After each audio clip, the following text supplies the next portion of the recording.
Yeah. Welcome, Jayati. Now you can start your presentation on genetic testing in infertility and recurrent pregnancy loss. I thought that was the topic.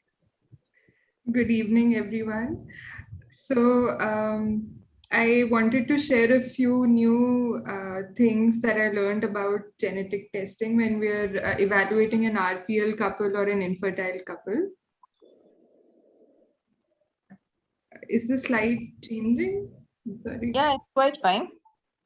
It's not. No, it is not changing. It's not changing. Okay. Now changed. Yeah. So why do we need to do genetic evaluation? In RPL, we have 5%.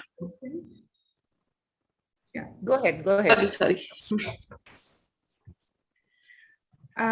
So whenever we read our textbooks or research papers, we've been told repeatedly that 5% of recurrent pregnancy loss cases have a genetic cause, and a big 50% remains in the idiopathic category. Now, this category of idiopathic is slowly shrinking because a lot of genes are being discovered which help in establishment of pregnancy and the maintenance of pregnancy. And we're slowly realizing that a lot of these genes, if they are mutated, can cause recurrent pregnancy losses. Another thing that we can now consider as genetic causes is the non-immune Hydrops Fetalis and the second trimester fetal losses. The IUDs or the slight dysmorphic fetus that we miss, they might have some genetic associations. So we should also sort of shortlist those couples for genetic evaluation. And the fourth thing is inherited thrombophilias. Genetic testing defines the way forward in the management of those cases. Then in case of infertility, while female infertility is, the majority of female infertility is due to anatomical causes or infection-related tubal pathology, a lot of the male infertility, up to 15%, is due to genetic abnormalities. And as much as 25% of azoospermia is associated with genetic abnormalities. When it comes to female infertility, premature ovarian insufficiency is associated with a lot of genetic mutations, and slowly we are discovering a lot more genetic polymorphisms, which would contribute to POI. And sex chromosome mosaicism and sex chromosome abnormalities is something we have already learned and are seeing in our clinical practice, so we can touch upon those as well. Now, before I go into how to go about doing the genetic testing in these two cases, Arul, can we make this conversational? And if we have any doubts in that particular slide, instead of her coming back all the way, can we questions then and there itself? Go back to the previous slide, Jayati. Yes, ma'am. You've spoken about premature ovarian insufficiency. Yes. Now, how does that relate to, I understand that there is a need for genetic evaluation, but that is general. It's not related to infertility or recurrent pregnancy loss, right? Ma'am, I mean, this is I divided the slides into RPL and infertility, and premature ovarian insufficiency forms a major chunk, like about 30% of the women who are coming to the infertility clinic have some form of premature ovarian insufficiency. And doing the genetic testing in them helps us define the way forward, because if like FMR1 mutation, which is Fragile X syndrome, these women who have a pre-mutation, which is 50 to 200 CAG repeats. Got it. So you are relating it to infertility, not so much to recurrent pregnancy loss, right? No, this is okay. Now, when you ask for genetic evaluation, can you tell us what specific test you ask for? If the genes, there are millions, what particular gene you ask for? Yes, ma'am. I'll go about that in detail next. I've basically wanted to tell everybody what are the different genetic tests available as a whole, and how we have evolved from the era of cytogenetics to what is now called cytogenomics. So you can see a picture of a karyotype and then fish. And then what I was telling is Sanger sequencing, in which we now know down to the base pair. So it's like reading a book, and you can open any page in that book and you can read the letters of any word. So that is how much genetic testing has evolved, whereas karyotype initially would just be like looking at a library and looking at just the spines of the book from afar and sort of identifying that, okay, this is a book by, say, Enid Blyton, and this is a book by J.K. Rowling. So that's how far we have come from cytogenetics to cytogenomics. And this is an analogy which is often used, the library analogy, but I decided to go on a different route. So we're all familiar with using Google Earth, and how, if we are using Google Earth, if we sort of lay out all the countries, that would be like doing a karyotype. If we just, by their shape and size, we lay them all out, that would be like a karyotype. And fish would be doing a very targeted identification of the country. So for example, it would be identifying the chromosome India by having a probe marker for Bombay, and like a very specific probe marker for Bombay, like something like Shah Rukh Khan's house. So we do fish when we know what we're looking for. It's a very targeted way of identifying a certain chromosome and the number of chromosomes, because if 3 probes light up, that means it's a trisomy. And karyotype is knowing the exact structure of each chromosome by laying out chromosomes as we know them. And now is the era of cytogenomics, which is going into detail of each chromosome and its multiple genes, and then within the genes, what are the base pairs. So chromosomal microarray is nothing but a multiplex fish in which we have these small chips. You can see these chips in which multiple probes are embedded. And so like if chromosome 1 has 10 genes of interest, then all those 10 genes would be on this chip.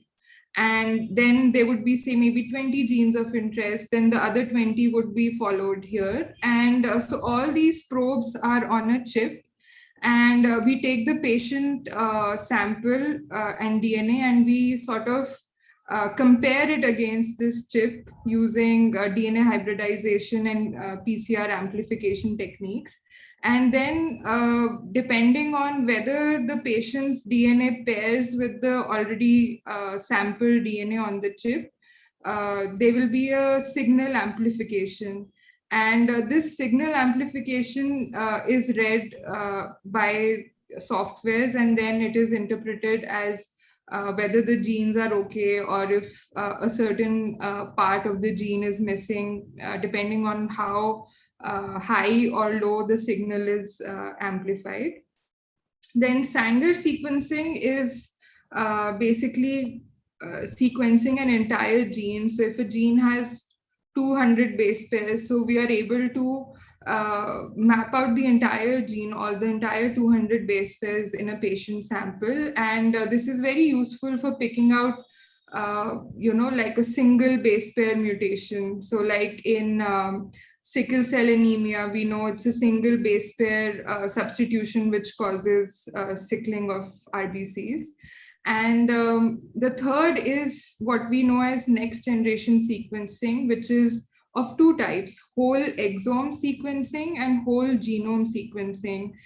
Exome is the expressed part of the gene, the exons, and and whole genome is the entire gene, which includes the introns and the exons. So in next generation sequencing, basically the same base pair sequencing is happening, but in a massive parallel sequencing way. So all the genes are being parallelly sequenced, and it's being read by the software and being interpreted as to whether any base pair is missing or mutated at any point in all the genes, the entire genome, in case of whole genome sequencing, and they'll be reading only the exomes in case of a whole exome sequencing. And the fourth word you will come across when ordering genetic tests is MLPA, which is multiplex ligation dependent probe amplification. This is, again, it's similar to microarray and sequencing. Sometimes it can be a mix also. These are basically panels which are sort of put together by different genetic labs for specific things. Like if you have a patient with intellectual disability and you can't pinpoint any syndrome, then there's an MLPA available for intellectual disability or say autism. So that would have a mix of sequencing and PCR, and it would also have a mix of identifying any triplet repeat expansions. So all of that is mixed together in MLPA. So as I said, CMA is like a multiplex fish. Again, you need to know what you're looking for, or you sort of need to have the exact probe for each gene, and then only would you then only you would get a result. And CMA can be done for up to 5,000, 10,000 genes simultaneously. So cytogenomics resulted in a higher resolution and an exponential improvement in the yield. And that is why we have shifted to cytogenomics. But that is not to say that karyotype is no longer needed. Karyotype has its own very important role, which I'll be going into next.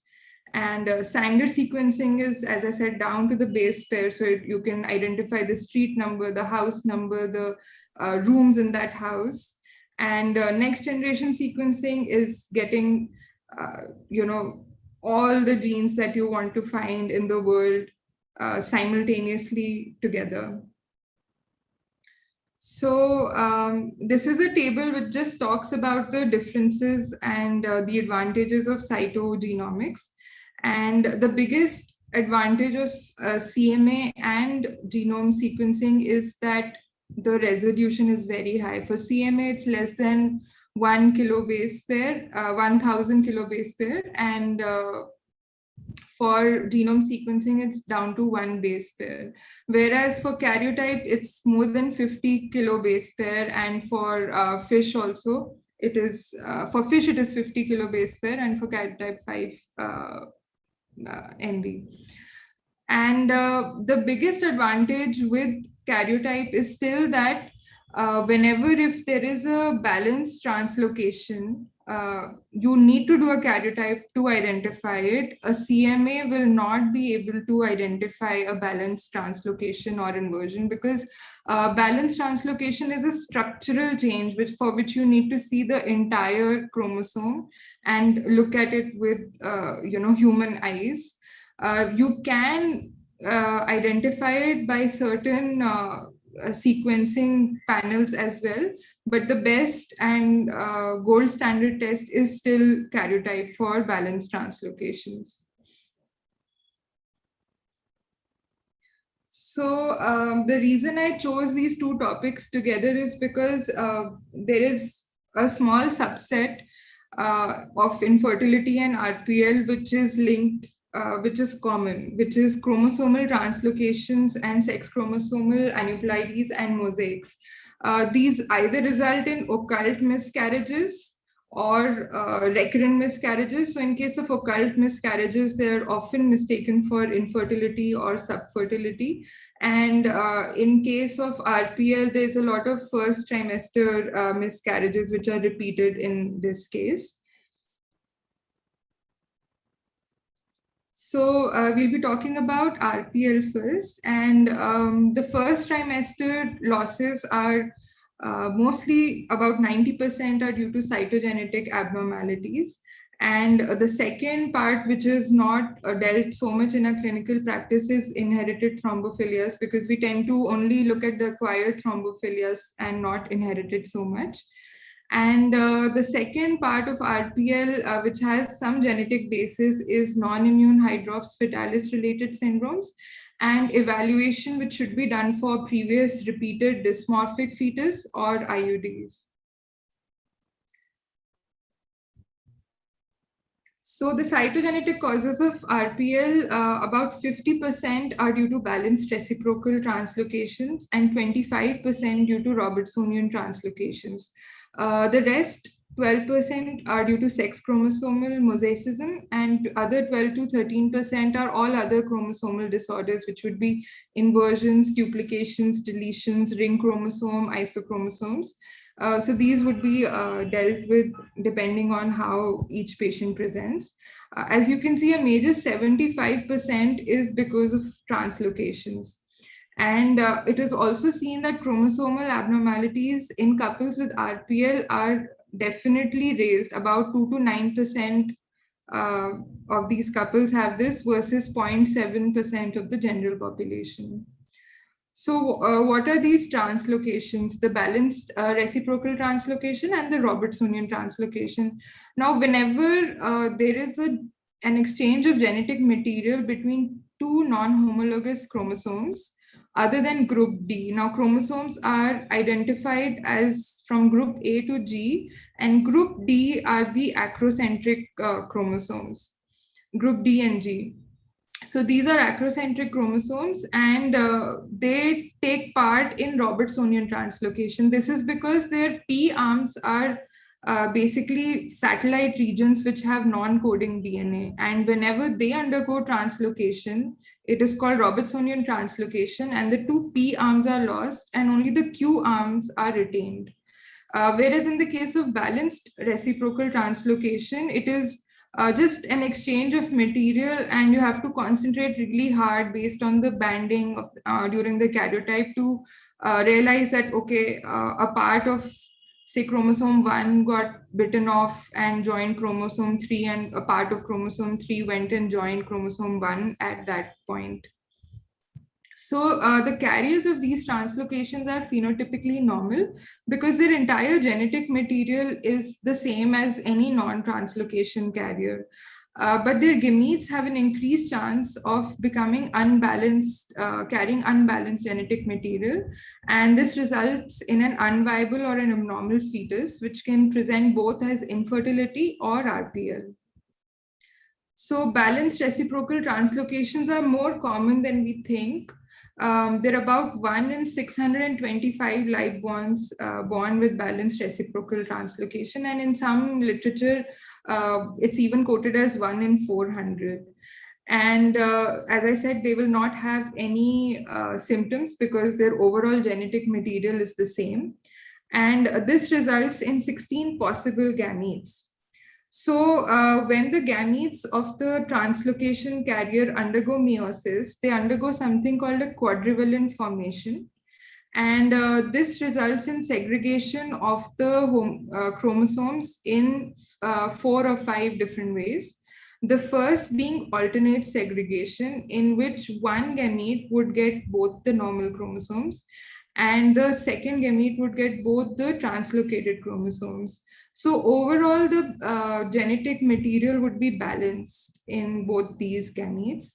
But if it undergoes adjacent 1, adjacent 2 segregation, this would result in a trisomy, partial trisomy and partial monosomy of that particular chromosome. As you can see, there is excess blue material over here and excess red material. So this is partial trisomy, and the lack of the red material here would result in a partial monosomy. And another segregation which happens is a 3:1 or 4:0, in which all the gametes would be non-viable. So if a lot of this is happening, then it would present as subfertility. And if a lot of this partial trisomy, monosomy is happening, it would present as a recurrent pregnancy loss with probably a dysmorphic fetus. So when fertilization happens with a normal gamete, you can see here, these two zygotes would have overall balanced genetic material. So what is the genetic test of choice to diagnose this?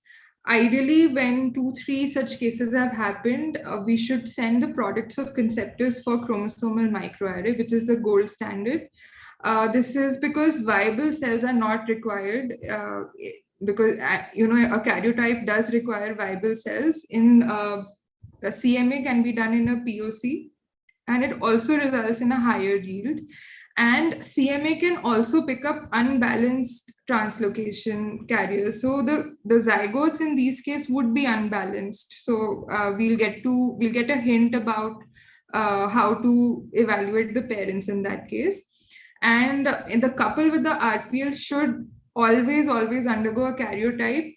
When a lot of times these genetic labs are coming and discussing the advantages of CMA, do not forget that karyotype is still the gold standard for RPL, because a CMA of the parents will not diagnose balanced translocation carriers. Only a karyotype can do that.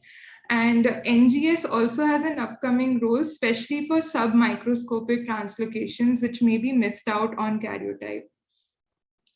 And what about FISH or CMA for the couple?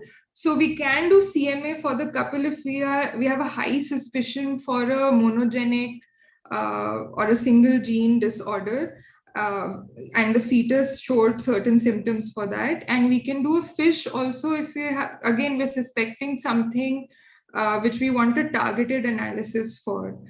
So this would be a next step, not the first step, for the couple with RPL. These are the advantages I mentioned for microarray for the POC. I had highlighted these. I don't know why they are getting crossed out in the presentation. So this is a case. This was a consanguineously married couple who came with 4 recurrent pregnancy losses in the first trimester. And when we took the family history, we found out that the brother of the wife had azoospermia.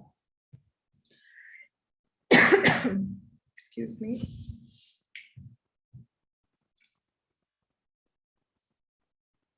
So when we did the investigations, the 3D ultrasound of the wife came normal. APLA was negative. Thyroid function was normal. Prolactin was normal, HbA1c, all the acquired etiologies we could think of were normal. And the husband's karyotype was 46XY. The wife, however, had this karyotype. There was a translocation noted between the 5th and the 10th chromosome. As you can see here, the 5th chromosome had some extra chromosomal material, and a bit was missing from the 10th chromosome. And when karyotype of the product of conceptus was done, it was found to have partial monosomy 5 and trisomy 10. So this is a good way to go about evaluating such a couple, and it is also important for the genetic counseling of such a couple. So when we talk to this couple, we have to tell them that nature favors normal outcomes. And even though I told you there were 16 possible outcomes, the probability of each outcome is not equal.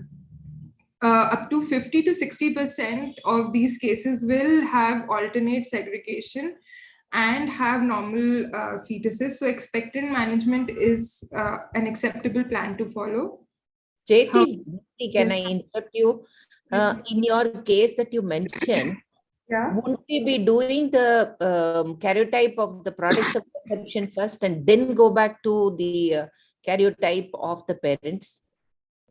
Ma'am, it depends. Like sometimes they would just present to us with this history that they're having 3 recurrent pregnancy losses, and the product of conceptus is not available. In that case, we definitely go ahead and do the karyotype of the couple after ruling out all acquired etiologies. Here we did have this product of conceptus available. So in fact, this karyotype was done simultaneously with the parents' karyotype, simultaneously because of the history of 4 recurrent pregnancy losses. Okay, go ahead. Just a second, I'll just drink water.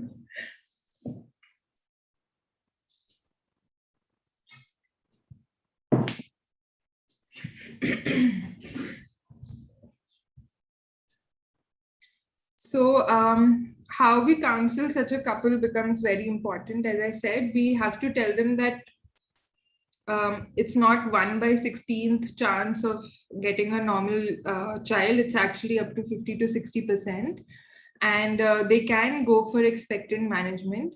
However, we do have to tell them that the risk of miscarriage is higher, up to 25%, compared to the 10 to 15%, which is baseline for the baseline population risk.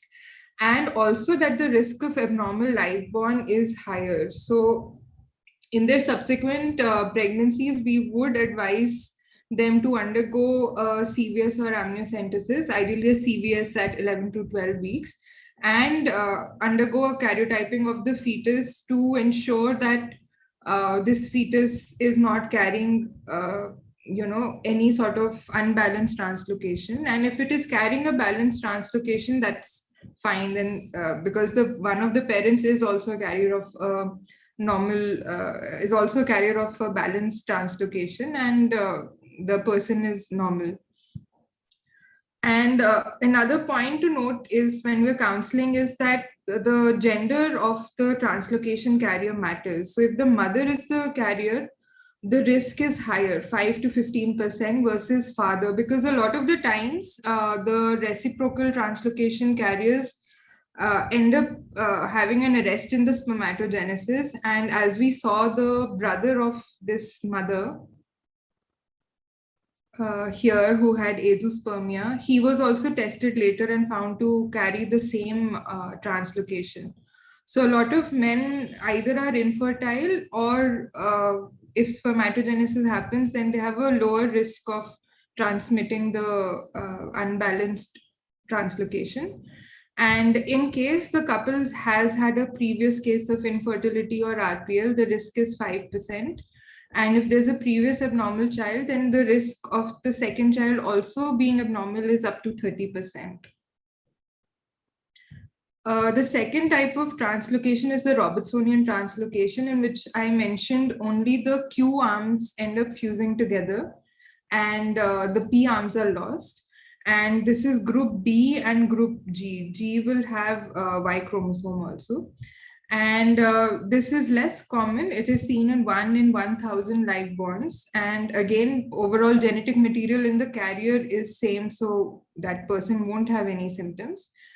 And 3 interesting cases can happen here. Since chromosome 21 is an acrocentric chromosome, if 2 chromosome 21s are fused together, then all the offsprings of this carrier have a 100% risk of Down syndrome. So this is a case in which we definitely advise going for a donor gamete. And if translocation of 21 happens with any other autosome, which is 13, 14, 15, 22, then the risk of trisomy 21 fetus is 12% if the mother is a carrier and 2% if the father is the carrier. And other cases can result in RPL and infertility. So again, these risks are not as how we would think. They won't become 1/4 or 1/16. The risks are different based on the gender of the translocation carrier. So this is how I had explained. The P arms are lost and only the Q arms join together. In this case, a trivalent is formed during meiosis, and these two would have normal. This, as you can see, this gamete has a single chromosome, but this is all the coding region of chromosome 14, and this is all the coding region of chromosome 21. So this is as good as carrying an entire chromosome 14 and 21 in this gamete. So these two would result in a normal or balanced genetic material offspring, and the others would result in monosomy or trisomy, and these would be non-viable. Again, the genetic test of choice is a CMA for POC, because unbalanced genetic material is reported in a CMA. And for the couple, karyotype would be the gold standard test. So this is just another case that we had for Robertsonian translocation. Here you can see the father had, when we had laid out the karyotype, there was only one chromosome 21, but he was completely normal. And we found that one of the 14th chromosome had this extra material, which was actually the chromosome 21. And overall, he had a 45 chromosomes, but equal genetic material as a normal person. And the fetus ended up becoming a trisomy because he had 221 chromosomes, one from the mother and one from the father, as well as this 14th chromosome carrying extra 21 chromosome material. So even though this is 46 chromosomes, it's actually trisomy 21. So genetic counseling in this case, in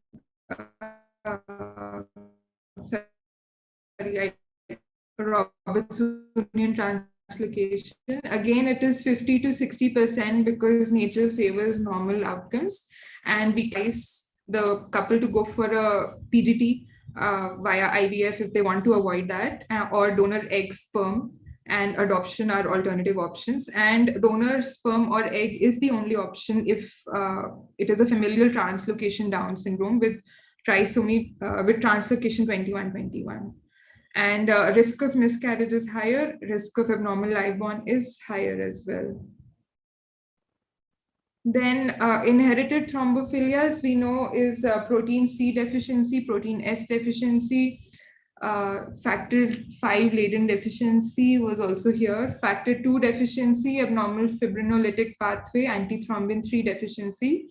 So routine testing is not advised, but if we see recurrent pregnancy loss with a morphologically normal fetus and some features of placental insufficiency, then we can go beyond APLA testing and get these inherited thrombophilias tested as well. So in early RPL, the testing recommendations would be karyotype of the couple, CMA of the product of conceptus, and inherited thrombophilia testing. Now coming to the late RPL, we have two cases to consider. One is the non-immune Hydrops Fetalis, and this was a case we had discussed during our practicals in the genetic course. And this was a consanguineous married couple who had recurrent pregnancy losses, the first being a 23 weeks IUD, then at 10 weeks, then 2 blighted ovum, and then again a 14 weeks IUD. They didn't have all the records or the reasons behind the 23 weeks IUD, but because they were following up at the hospital, we knew that this 14 weeks IUD had shown ultrasound findings of subcutaneous edema, pleural effusion, and ascites. And we had taken an amniocentesis sample and sent, and the karyotype of the fetus had come normal, and the karyotype of the couple was normal as well, and workup of all acquired etiologies was normal. So what do we do in such a case where we were told, okay, karyotype should give us a good understanding of recurrent pregnancy loss? So in this case, a fetal autopsy was done and hepatomegaly was found. And because this was not so obvious in the ultrasound, this would have gotten missed. And because of this hepatomegaly, a storage disorder was suspected. And the cultured amniocytes showed very low levels of beta-glucuronidase, which resulted in the diagnosis of mucopolysaccharidosis type 7, which is Sly disease, and has a autosomal recessive inheritance, resulting in a 25% recurrence risk. So if this fetal autopsy had not been done, we would not have been able to suspect this storage disorder, and we would not have been able to do these tests. And testing and getting to a diagnosis is really important because it changes the management of future pregnancies, because now we know which gene we are targeting for or looking for specifically, because a lot of these CMA panels, which you can do for even for after amniocentesis sent for a fetus who you're suspecting has Hydrops, a lot of them may not be covering the genetic, the gene mutations for this Sly disease.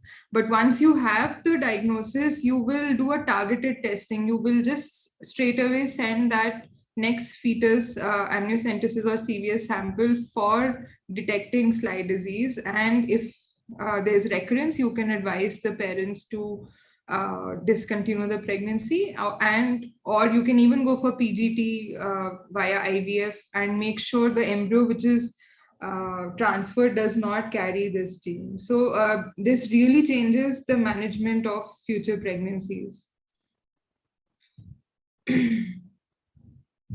So whenever we see non-immune Hydrops fetalis, we should think of the 100 other genetic syndromes and monogenic disorders, especially lysosomal storage disorders and other inborn errors of metabolism. There's also Noonan syndrome, Cornelia de Lange syndrome. There's a lot of hemoglobinopathies which result in NIHF, apart from the common trisomy 21, monosomy, and lymphatic disorders.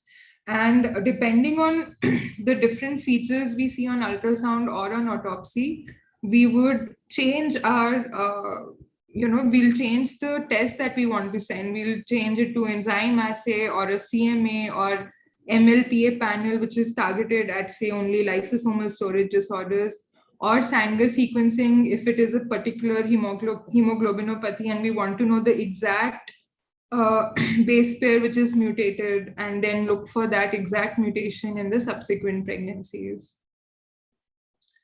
The fourth is a previously dysmorphic fetus or somebody who's having repeated IUDs. So in case the ultrasound findings are showing a dysmorphic fetus, which is resulting in an IUD, but no syndrome is identifiable, in that pregnancy, we should try to take the amniocentesis sample or a CVS sample and send it for karyotyping. And not just that, we should also store some of this sample to evaluate depending on what the parents' karyotype or CMA findings might show, or maybe a future pregnancy might show similar symptoms or similar findings, and we can correlate better. Best would be to go for a fetal autopsy because we have the advantages of internal dissection and detailed evaluation with radiographs and histology. And this helps pick up previously missed features to decide a more appropriate genetic test. For example, there was a case that had come which had hypoplastic right heart diagnosed only on fetal autopsy.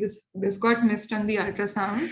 And depending on the fetal autopsy, we can go beyond CMA and go for a whole exome sequencing, depending on what the genetist decides. And this PLD1 homozygous mutation was found, and there's no specific syndrome associated with this, but literature shows that this mutation is associated with various heart defects, including hypoplastic right heart. So we did targeted genetic testing of the parents for specifically this gene, and they were found to be heterozygous for it. And now we know the recurrence rate is 25%, and we can plan the subsequent pregnancies better. So in late RPL, the most important investigation would be fetal autopsy, and based on that, deciding CMA karyotype or exome sequencing after a consultation with the geneticist, the karyotype of the couple, as well as a detailed family history pedigree charting becomes the next most important thing. And we should never neglect workup of acquired etiologies and inherited thrombophilia if it's a repeated IUD with a morphologically normal fetus. So the relevance of genetic testing, as I have spoken about in previous slides before, is it allows for targeted gene testing, and it is very useful for couples who are carriers of balanced translocation. So we can help them achieve a healthy pregnancy in the future. And the plan of management like PGT for translocation carriers or donor gamete can be made accordingly for RPL couples. And anticoagulant prophylaxis can be considered in factor V laden deficiency heterozygous. If we have time, ma'am, I'll go into the infertility aspects. I will ask, what do you say, Arul? I think we'll have it for another session. Yeah. Okay, ma'am. I want to ask you, Yes.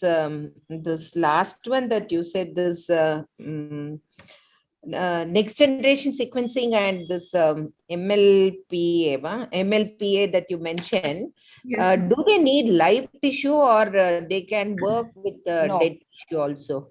Don't need live. Only karyotype needs live tissue, ma'am.